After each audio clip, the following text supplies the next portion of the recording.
Hey guys, sit tight. Going to have a really interesting testimony. Dvora Fairfield, she was a praise and worship leader for many years, and also taught the young children and taught new believers as they came in. So you're going to want to sit tight and pay attention. This is going to be a great episode. So we'll see you in a few minutes.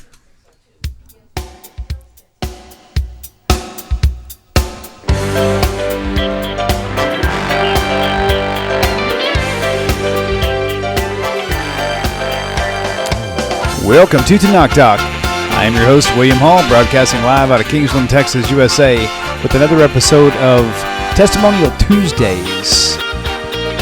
Tonight we're going to be discussing the journey of Dvora Fairfield. Welcome to the show, ladies and gentlemen, and welcome to the show, my dear sister. It's a pleasure to actually have you on. Wonderful, wonderful, wonderful. Yeah, I've been off for almost a week and a half, 2 weeks now. It's like that quick, I forget where all my buttons are. That's horrible. That's all right, though. So welcome. I tell you what, it's been fun talking with you earlier and even earlier on in our previous conversations. And I'm pretty excited about your story. It's every story, although they're very similar, they're very different in many ways. So we're going to get into that tonight. So how are you doing tonight? It's good to see you.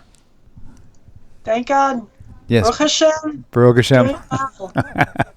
Amen. How are you? I am doing well. It's good to be sitting here. One thing is for sure, when I'm sitting at this desk, I feel like I'm in the pilot seat, and I don't have to get up for a while, so I feel like just like cozy, and I don't have to be distracted. So this is a good spot for me. So doing good. Had a long day at work, but glad to be back home with the family, and also with your interview, of course. Looking forward to it. Wonderful. Okay, so we'll start off now. I'm going to handle this just like I do any other interview. It's completely random. All my questions are as random as they could possibly be. They're probably going to be out of time sync. You're going to tell me something. I may interrupt you and say, "Wait, whoa, back up like 10 years and tell me what happened here." So it's spontaneity. It's just I don't use a script. I hate scripts. I just like to have everything purely organic. So I'm going to I'll watch the YouTube chat and we'll see if there's any questions that pop up there. I find that when I have the call-in thing on, I get really, really distracted, and I think sometimes the timing of the calls may break your pattern of where you're going in your story. So what I might do is I might wait till like the last 10 minutes of this, and if we've got time, and maybe kick them on and see if anybody wants to call for a question. Otherwise, I'll just watch the YouTube. Yeah, that's okay. I mean, when I tell my story, I'm probably hopping all over the place too. You'll probably keep me more online than I do myself. So that's okay. We're gonna get along just fine then. That's no doubt. Okay, cool. So looks like there's about 20 or so watching right now. Skeptical Jed, Don Spellinger, Martha Wheeler, Jan, Christopher, Lori. It's good to see you guys. And Yes. Okay, so I'm gonna do. I'm gonna pull a Genesis on you. So, it tells the whole story from the creation to Adam, and then it zooms way in and tells you all the greasy details. So with you, I'll just ask you some quick questions, and then you can kind of answer them kind of short. And so you were raised by a Christian family, correct? Yeah, in a Christian family. Yeah, but they were like C&E Christians. They hardly ever went to church. Went for funerals, weddings, communion, Gotcha. Christmas and Easter, and that C&E. was about it. Yeah. Got it. But they sent me. I had to go. Nice. Okay, and did you have other family members like distant family that were also Christian, or was it just your family y'all were the first of the branch going into the spiritual walk? My dad's mom, she would go to church. She sang in the choir. And my grandfather later, from what my understanding is, had a born-again experience, I guess. So he was an alcoholic, and he completely changed. And that's the only granddaddy I knew. Okay. So he definitely had an experience of his own. Gotcha. So, how old were you when they started sending you to church? I guess like 6, 7. Okay. And or maybe 10. somewhere in there. Okay. And I did remember you? walking to church when we lived on Staten Island, Okay. and that was when I was 10 and up. So Very good. Very good. And so, from that point on, did you just like stay plugged in and just keep going and get, or were you just kind of like going only because they told you to, or did you find a home there with no, this? I did. I found a home there.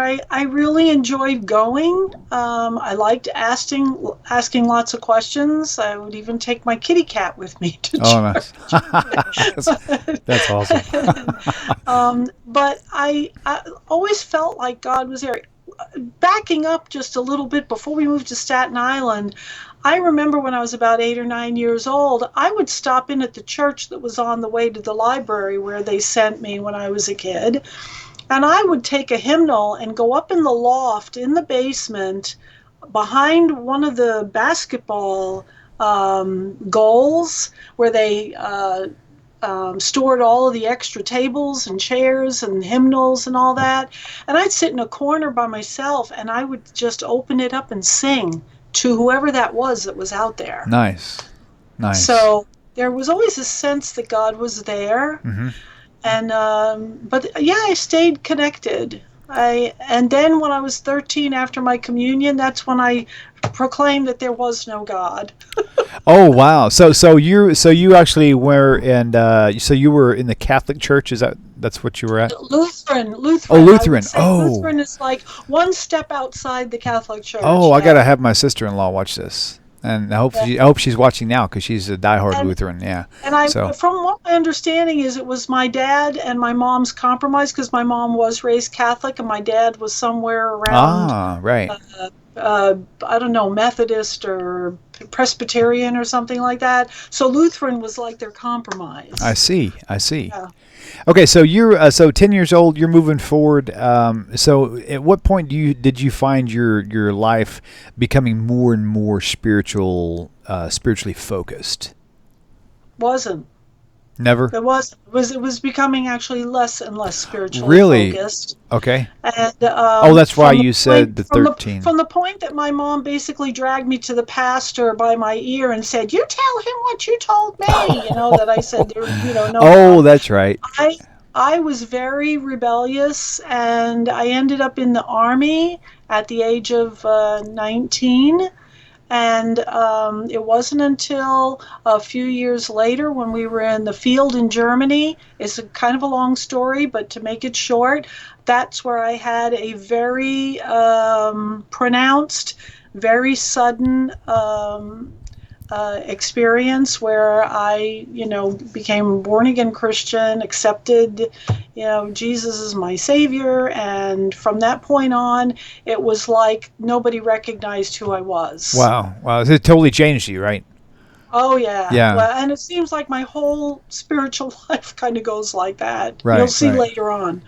So was it just an emotional, traumatic situation, or was it like you saw a miracle, or what was it that triggered it just like that turned the lights on for you? If you don't mind going there. Oh, wow. It was, well, I was actually getting ready to get divorced. I was going to be leaving Germany early. I had special orders to leave Germany early. And there was somebody that I knew over in the States that had been a longtime friend.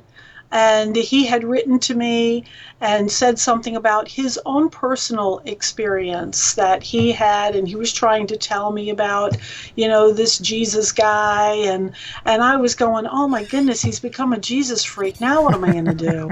Because I thought I was going to. Right. And there was this very nice chaplain there that he always kept trying to talk to me about, my spiritual life and everything. And he'd come down to the motor pool, and he was very good looking. And I thought, oh, what a waste. He's a chaplain, It's like, and I wouldn't listen to him until I got this letter, and I'm out in the field, and he happens to be out on the same field site.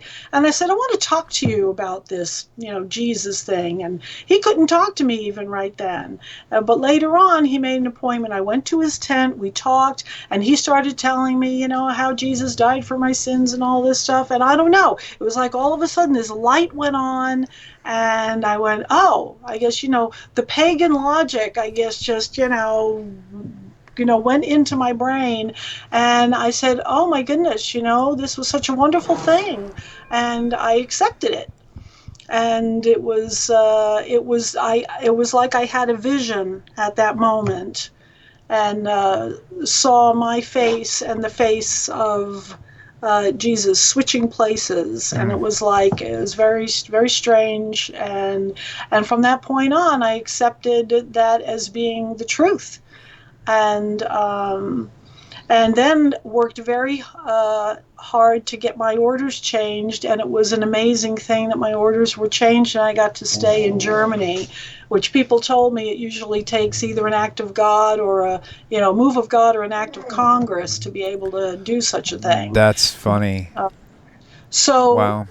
But it was very sudden. It wasn't anything I expected. Wow, that's pretty deep. I mean, and I hear stories like that a lot.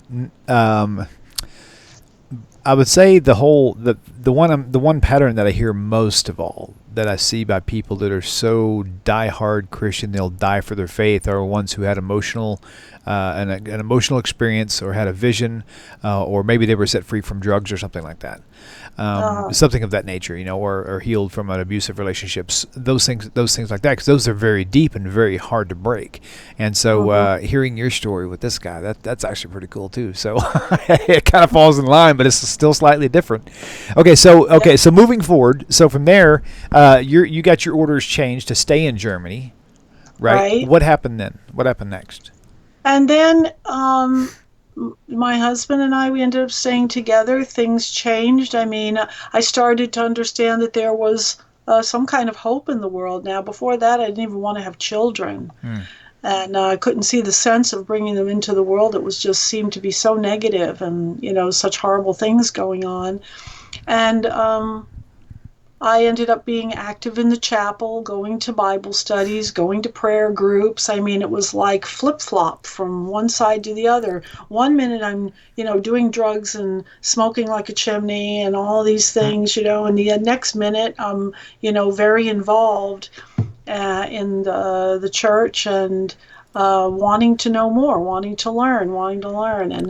And so what are you, about 22, 25 in this time? Or? I was 23 years old. Okay. It was September 8th, 1979. Wow. 78.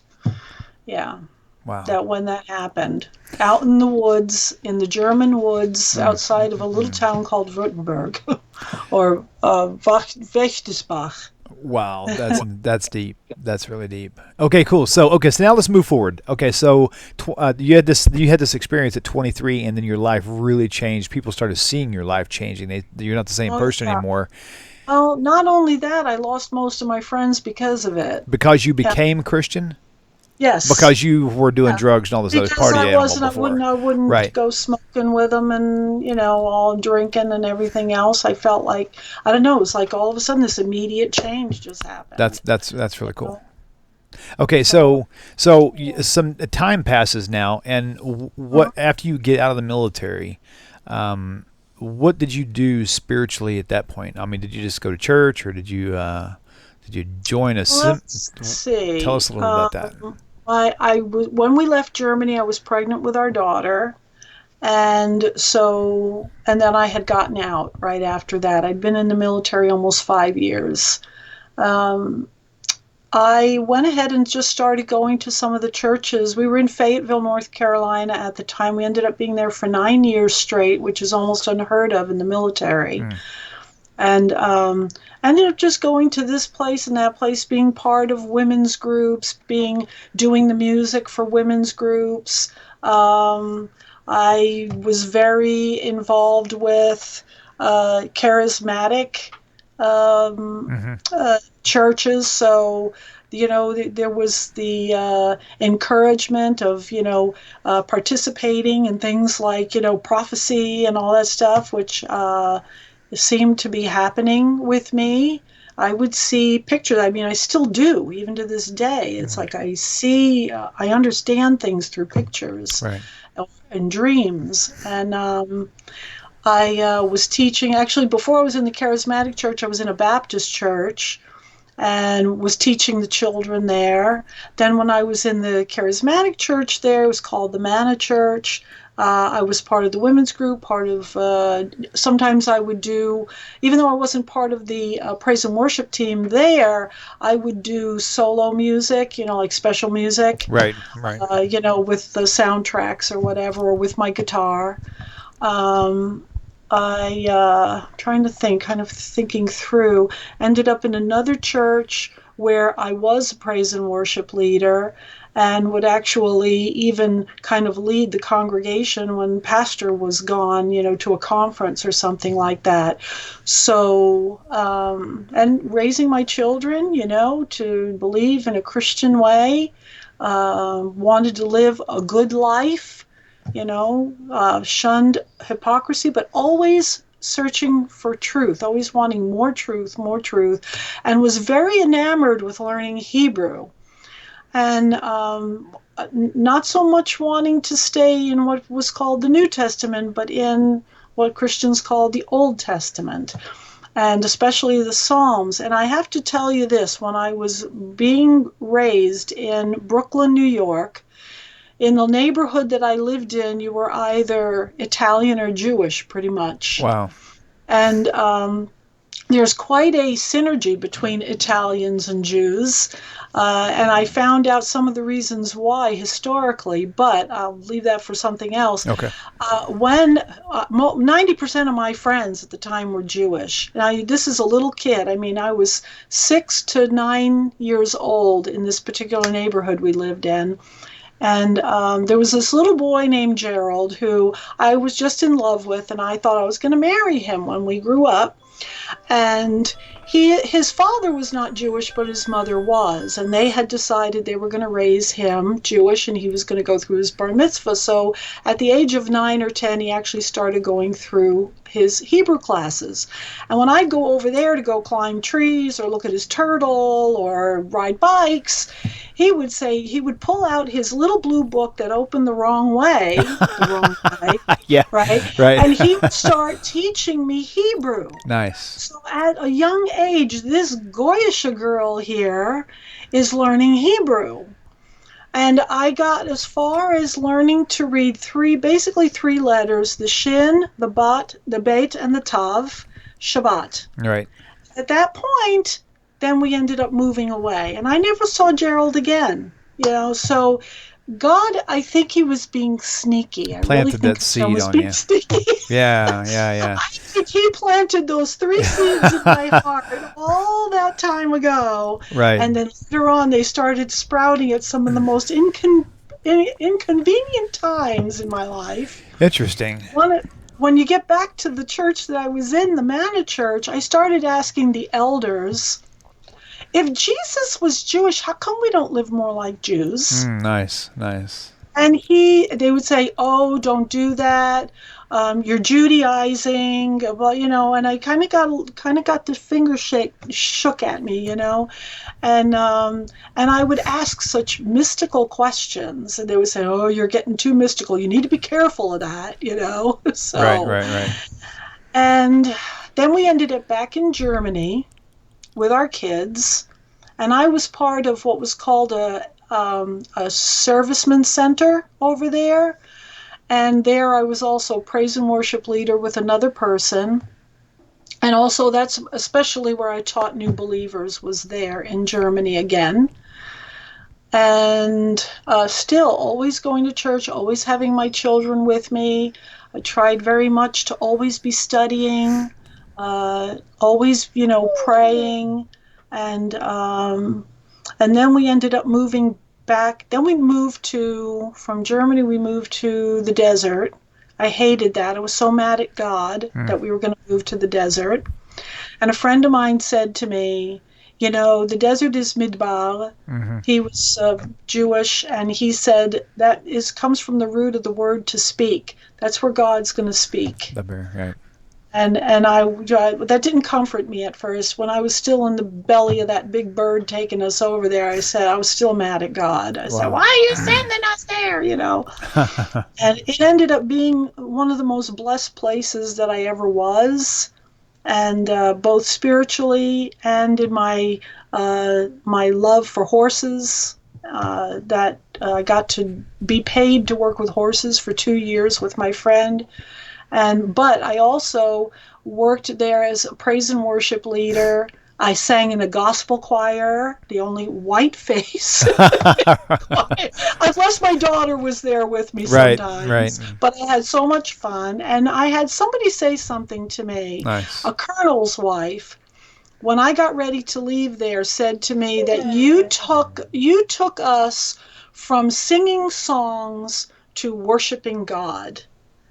And I thought that was an amazing thing for somebody to say. Yeah, that That is. that somehow I inspired a little bit more of a spirituality in the people. So, Nice. and then we ended up here in Jacksonville after that. My husband got out of the service, and I stayed very connected here with a charismatic Episcopal church. I was part of the dance troupe. I was part of praise and worship. And after that, ended up in the Messianic group before I finally ejected. That's funny. Now that's what I want to talk about next. Okay, so I couldn't help but laugh my tail off when you told me what you told me earlier. So we're gonna let you do it again. Okay, so there's a lot of people out there who are still very deeply rooted in Christianity, who very much know the name Tovia Singer, and Yes. I did too. That yeah. was a bad word. Oh, yes. When I heard it, that was a bad word. Yeah, that's like He's the anti-missionary, and he's a liar. right. So tell us a little bit about your about your journey with trying to debunk Rabbi Tovia Singer. Yeah, I was told he'll say anything, right? Yeah. No, actually, it's very interesting. Okay, my friend that I mentioned earlier that was born Jewish, she was in the Messianic movement with me. She was their cantor and very good at it. And she was teaching me and helping me more with my Hebrew. I was always advancing more and more throughout my whole Christian walk. I was always learning more and more Hebrew. And there's a story about my name change. If we can get it in there later, that'd be cool, but I won't do it now. Okay. But anyway, there was a man who came in to Beth Jacob was the name of the Messianic congregation we were in, and obviously was Orthodox. I mean, he had a tzitzit, he had a long beard and everything, and he came into the back of the congregation and started, shuckling and davening, and my friend didn't see, and I ribbed her, and I went, "This Orthodox man just walked in." And she said, "How do you know?" I said, "Don't look." I said, "But I know." Well, anyway, he walked in inadvertently thinking that we were an actual Jewish synagogue because he was only passing through Jacksonville for a few days heading back to Jerusalem. That was his home, Israel and Jerusalem. And he tried to find out where there was a synagogue where it was his mother's yard site that he could say Kaddish for his mother. And the place that was closest to him didn't have a Friday night service, so on the way walking back, he saw our little sign and he came in. Well, anyway, after we sang all of our, Yeshua songs and everything else, and he actually stayed. I was stunned that he stayed. Right. And he came to our oneg afterwards, and he found himself just arguing with everybody and trying to convince us. He said, "This is not Jewish, this is not Jewish." And I'm trying to tell them all, it's very Jewish. It's the most Jewish thing. And from how I was thinking before. So anyway, even though he was so oppositional, to me, he was like the brother I never had. I grew up the oldest of 5 girls, me and 2 sets of twins. I had no brother growing up. And for some reason, this guy just struck me as my brother, and we became friends. So I would visit him every once in a while, and we would try to find some common ground, and I'd still try to talk to him about, how he needed to be saved. And I used to go to the center not too far and take Israeli dance lessons, the circle dance. Right. And one day we were done early, and my friend Rivka, who was also friends with him, said, Michael thinks you're mad at him. You don't ever come talk to him anymore. So we got off early, so I went over there to talk to him, just say hi. Well, as I'm sitting there and having our friendly arguments, under a whole stack of books and papers on his coffee table, I see the spine of this cassette holder that says, "Let's Get Biblical." Now, I was a big studier. Nice. I would have concordances and translations and commentaries and everything whenever I was studying. And I said to him, "Oh, this looks interesting. What is that?" He said, "It's Tovia Singer." And I went, "Oh, yeah, I heard of him." So I said, "Can I borrow it? Are you done with it?" He said, "Well, I listened to it on and off." I said, "Well, can I borrow it?" He said, "Well, I can't give it to you." He said, "Bob will get mad at me." Now, that was the guy who was the spiritual leader of the Messianic congregation. And I'm thinking to myself, why does he even care? So I said, "Look," I said, "I don't know why you care." I said, "But I am a grown person. I am a free thinker. He is not my father. He doesn't control me. And if I want to listen to it, I will." And he just says, "Well, I said, "I'll tell you what, I am going to take it. Okay?" And I pulled it right out from underneath. And you can just say Dvora took it. Okay? Right. I'll save you all the trouble. So I put the first cassette in my little SUV that night on the way driving home, and it was almost like like I said, I was going to listen to this because I wanted to prove Tovia Singer absolutely wrong. Right. And then I was going to be able to tell my Orthodox friend how he needed to have Yeshua and he needed to have his Messiah. Nice. And all this. I mean, this was very conniving of me. And so I put the first cassette in on the way home, and it was almost like as if Tovia Singer grabbed me by the ears and pulled me right into his face. My husband was away at school at the time. All my kids were already out of the house, so it was me and my dog and my cats and Tovia Singer, and that was it. So I listened to the first 7 out of 15 cassettes that night. And I had all my translations all over the bed, and I would go back and listen again and again to something, try to find it. Oh my goodness, he's right. He can't be right. And it was like inside myself, I was just feeling like betrayed, confused, just sad, wasted my time, just so many things, all these emotions and thoughts go through your head. And I basically just plopped. And when I woke up, I ate something and I listened the next day to all the rest of the tapes. And when I was done, I could no longer believe that Yeshua, Jesus, was the Messiah. He's not in there. How we ever thought that he was, could only be it was good propaganda. And I called up Rick, who was the head of the praise and worship group department at the shul, and I said, "I can no longer lead praise and worship." Wow. And he said to me, this only happened like within 24 to 48 hours, and he said, "Dvora, you can't do that to me." And I said, "Why?" He says, "Well, first of all, you're going to have to talk to Bob about it." Yeah. They were now, mind you, this was in the summertime, and the Messianic conference was in Grantham, Pennsylvania. So that's where most of them were. And I and Rick and this other person were basically the spiritual leaders of the congregation while they were gone. Okay. So I said to him, I can't do this. He said, "You can't do that to me, Dvora." I said, "Why?" He says, "Well, what happened to you?" I said, and I didn't want to start throwing all this stuff on him in this conversation. I said, Right. Let's just suffice it to say that I went to the front lines and got shot in the head. He said, "What?" I went, "Don't worry about it. I'll talk to Bob, but I can't." He says, "Well, you can't just leave me hanging like that."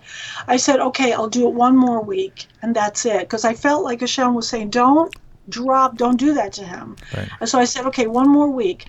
But when I led the praise and worship the next week, all we did was Shlomo Carlebach songs.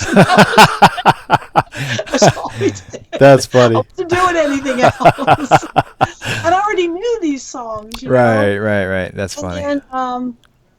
And then I tried to talk to my friends. Anytime I tried to talk to my friends, because really, I was kind of looking for somebody who knew enough to say to me, oh, no, you didn't see this. And tell me what I'd been believing for the last 22 years was true, you know, that I was believing with all my heart, soul, mind, and strength. And I couldn't find anybody, and anybody that would try to offer something, I would say, well, what about this? And I wasn't trying to be argumentative. I was just saying, you know, what about this? And they were so mad at me. You know how I lost my friends the first time when I became a Christian? Well, it happened again. This time I lost all my friends because now I wasn't in that whole, you know, community anymore. Right. I tried to stay, but it was not working. I was being accused of being demonic, filled with demons. I needed deliverance. I shouldn't be leading praise and worship. People wouldn't walk into. Some people that I confided in, when they came in, they would not come in to the room when I was leading that extra week because they said they didn't want to be misled or spiritually moved by you. No, they were saying that I was filled with demons and I shouldn't have been leading the worship, and I was, you know, spewing that, you know, demonic whatever on the congregation. So I just I finally needed to leave, and the first place that I went was to an Orthodox congregation here, just to pray, not even to talk to anybody so much, just to be able to be in a place where I knew I was talking to the one true God. Wow. You know, so that, I tell you what, this has been so much of a blast. Okay, do me a favor before we hang up. Go tell us a little bit about the name change. You were going to do that earlier. It's funny, when I was living in North Carolina, I was never really fond of my name. I guess being born in the 50s, about every other girl's name was Donna. That's funny. Right. So, and plus it wasn't supposed to just be Donna. My mom told me later on when they did the birth certificate, it was supposed to be Donna Ann, because Donna is actually a title, not a name. And so it would be like Lady Ann. It's an Italian word. And anyway, I felt like one day I was just screaming out to God because I'm saying, who am I? And it was like I heard like Deborah, and nice. I'm thinking, oh my goodness, oh come on, that's just your ego talking, because all I knew was like, you know, Deborah the judge, you know, and I just kind of threw it all back, and I thought, you know, that was so stupid of me to even, you know, do that. And then the next day, or within that week, I went into a Christian bookstore that was owned by good friends of mine. They knew me very well from church. And when I walked in, Hank looked at me and he said, "Hi, Debbie." And I looked at him and I said, "What did you just say?" He said, "I don't know why I said that." He said, "Really? How cool." "You're Donna." I said, "Okay, well, please don't ever do that again." My daughter had come in with me, and she ran over to the kids section to go get a book, and she ran over and said, Mommy, can we get this book? Can we get this book? And the name on the book was Going to Debbie's House. Wow, that is so cool. And oh my gosh, wow. No. That's wonderful. Oh my gosh. And I, you know, just told her to put it back. So I just kind of let it go. I did a name study. I found out there's actually 2 Deborahs in the Bible. One is mentioned when she dies, or she's mentioned by name when she dies, was actually Rivka's nursemaid. Okay. And so anyway, later on, I was taking Hebrew lessons at the only synagogue in Fayetteville. And the first time I went there to ask if I could take lessons, the rabbi said, no, you cannot, because he found out I wanted to learn Hebrew because I wanted to missionize Jews and all this stuff. And he got so mad at me and gave me an abrupt education about how Christians have treated Jews and said I was not welcome there. But 9 months later, and I left there crying, but not because I felt hurt. I was crying for the revelation I had about how Jews had been treated. And when I felt like God was nudging me to go back, and I thought, oh my goodness, you can't be serious. And so I went back. The rabbi saw me. I said, I don't know if you remember me. And he said yes. And I said, can I take Hebrew? He said, yes, under one condition, that you can talk to me all you want, but don't you take my sheep across any pasture they've never grazed. I said, okay. It's funny because I collect sheep, that he should use that analogy. So anyway, I started taking what was the adult bar mitzvah class, and he finally invited me to be able to stay at a service, to come to a service on Erev Shabbat. Up until then, he didn't want me to be anywhere else except just in that one class. And he said I could even stay for the oneg. I didn't even know what oneg was then. I said, what is that, like eggnog? You know?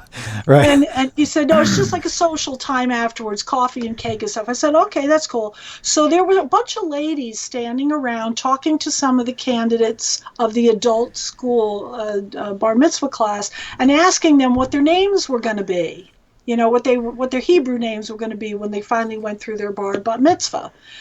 And, you know, I'm thinking, they're not going to talk to me. I mean, I'm not even Jewish, you know, so I'm not going to be changing my name or anything. Right. So this little old lady, she's so sweet, she says to me, so honey, what is your name going to be? And I said, well, I'm not really going to go through it. And I explained to her, and I said, I guess it would be the equivalent of whatever Donna is in Hebrew. And she looked at me and she said, what about Deborah? Golly, you can't escape it. She said that to me. My knees turned into jello. I thought I was going to That's fall awesome. in that moment. Wonderful. And I went home crying that night. Nice. I did not know what was going on. Now, mind you, I'm still a Christian at this time. Yeah, right. You know, it wasn't until just before I went into the Messianic congregation that I started feeling like God was saying, it's time now. It's time to change your name. And I did. I changed it just to Dvora. It was Dvora Ann. And then